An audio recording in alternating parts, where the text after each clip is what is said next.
Praise the Lord. I'm so glad you've taken the time to join me once again for Daddy Talk. Now listen closely. Daddy Talk is all about this conversation that you could have with a father. And part of the father's job is to give you an understanding of the men in your life. So sometimes if you have not heard me make this statement before teaching, you don't understand that this is purposely one-sided, trying to give the daughters of the kingdom some of the knowledge that they need to understand the men in their life: father, brothers, uncles, and even closer, husbands, boyfriends, those you intend to marry.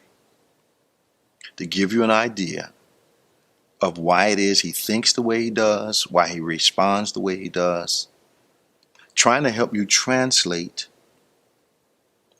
these men that are in your life. I wrote a book some years ago called Dare to be a Man.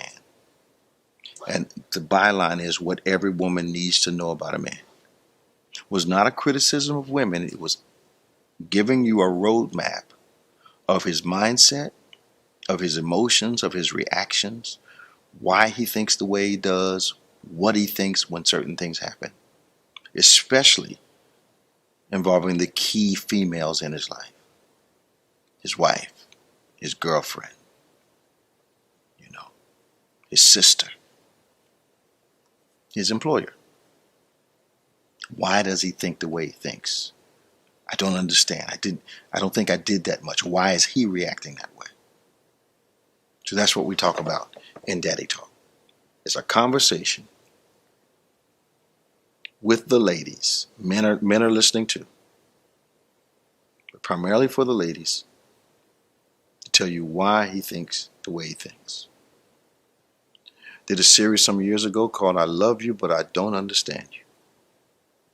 One of the most popular series in the history of our ministry. And it really spoke to people's lives. I love you, but I don't understand you. So, let's get into Daddy Talk today. Let's see. So last time we were talking a lot about communication. And I talked to you about that when you think before you say something to him, and notice what I said, it is absolutely essential that you think before you speak to this man. All right, so I've talked in counseling appointments. I've heard some ladies say to me that I want to be able to say whatever I want to say to the man in my life. I want to respond. I just want to be able to say whatever's on my mind. Yet, I'm not sure we're always ready to hear whatever is on someone else's mind.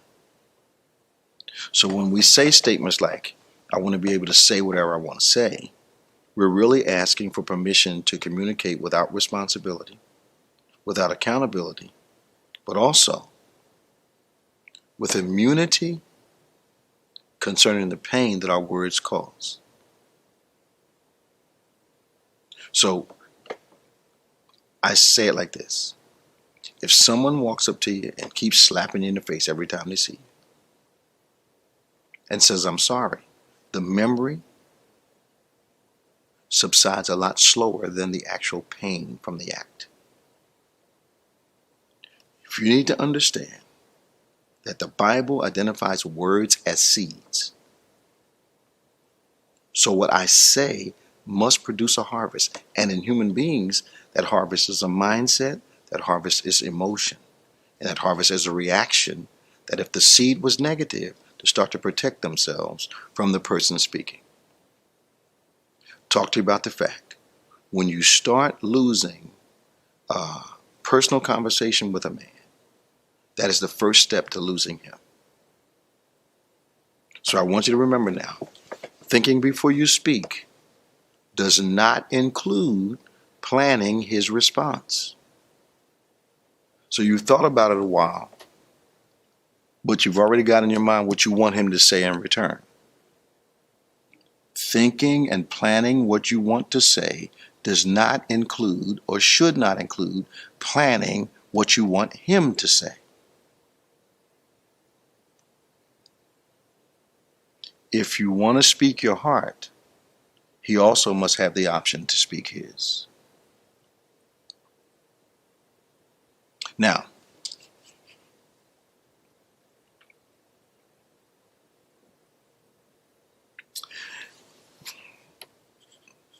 competing in a relationship gets old. Competition in a relationship is eventually counterproductive. That competitive spirit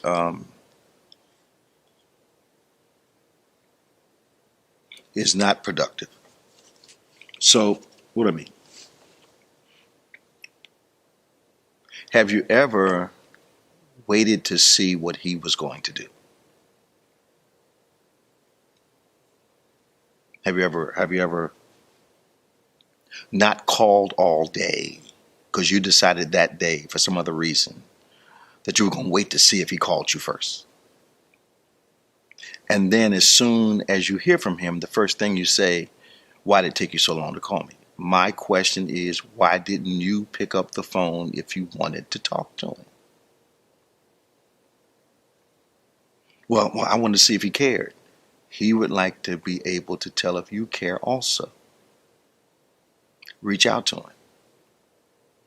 You can't want him to respond, and he's in the habit of sending you text messages that you don't respond to at all.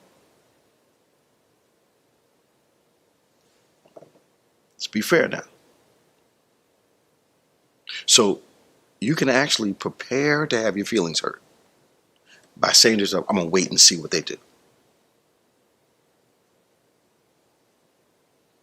I'm talking to you, and I know you hear me. Because you can fix it in your head, you know. I know I was rude to him.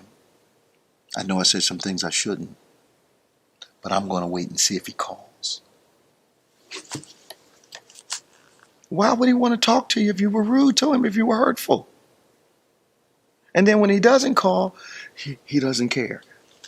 Perhaps he feels like you didn't care based upon what you said. Be not deceived, God is not mocked. Whatsoever an individual sows, that shall he reap. In other words, you can't plant lemons and expect grapes to be your harvest.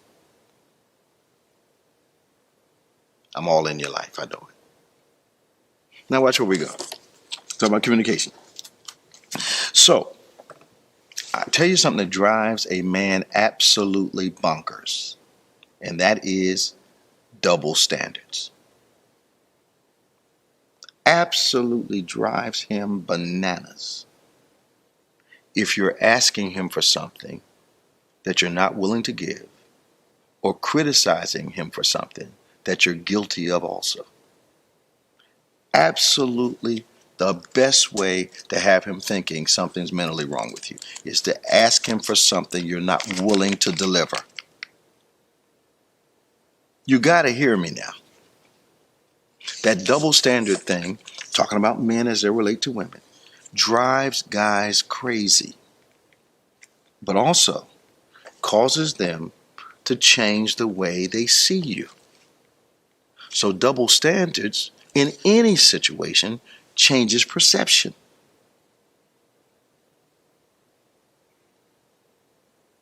So we can't say to each other anything that comes to our minds, no matter how hurtful it is, but then make people think that the world is caved in on our heads when the same words are used towards us.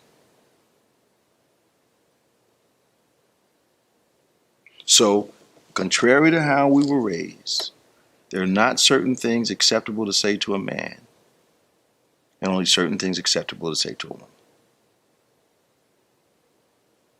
I need you to hear me now. I need you to be clear about this. So, accountability has to be equitable. Responsibility has to be equitable. Watch this. Tone has to be equitable. Words used, there's got to be some equity there. We can't behave immaturely and expect or demand a mature response from everyone else. I say it all the time. Your freedom of speech does not eliminate my freedom to respond. Let me see how much time I have. I'll leave that with you. Write me. Tell me what you think. I'm enjoying your comments and the messages I'm getting from you. That this is really helpful, and you know that. And remember, if you joined us halfway, this is about a father telling a daughter how a man reacts to some of the things he encounters with the women in his life. Girlfriend, husband, mother, sister, aunts. Why he thinks the way he does. Why he conducts the way he does. So you don't have to tell me this happens on both sides. Men and women do this too. This is about Daddy Talk. I'm telling you everything I think you need to know about a man.